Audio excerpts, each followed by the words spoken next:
ভাতিজা উচিত কথা কইলে কো চাচা পাগল হয়ে গেছে। হ্যাঁ, চাচা পাগল হইছে না, চাচা পাগল হইছে না, পাগল হইছো তোমরা। আমার জীবনে দেখি নাই কখনো হিন্দুরা ধানের শীষে ভোট দিতে। এই জীবনে ফার্স্ট আমার দেখা যায় কইতেছে বাবা নৌকা ছাড়া আপনার জীবনে কোনো সময় ভোট দেই নাই, সেই ভোটটা তোমরা দিতাছি। আওয়ামী লীগের ভোটটি হন্ত এই ধানের শীষে পড়ছে, হিন্দুরাও ভোটটি দিছে, গারোরাও ভোটটি দিছে। ভোটটি কারা দেয় নাই এই পূর্ব জেলার মধ্যে? হ্যাঁ, ভোটটি তোর আমার মতো মানুষরা ভোটটি দেয় নাই।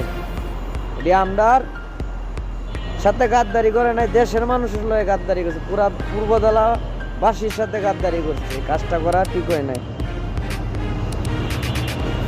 নেত্রকোনা ফাঁসের মধ্যে এই ফাঁসটাই আমরা ধরা খাইলাম, 1 2 3 4 পাইলো আর আমরা লাড্ডু খাইলাম। এর চেয়ে আর দুঃখের বিষয় আছে নাই।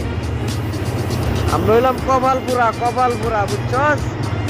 আকাশ থেকে যুদ্ধ করি আর বাড়ি থেকে মুরগি শেয়ালে চুরি লইয়া যা, এই হইল অবস্থা।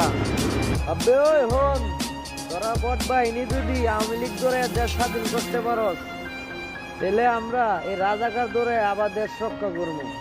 দরকার হলে 71-এর মুক্তি বাহিনী আবার নামাবো। আমরা হইলাম সেই বীরের দল।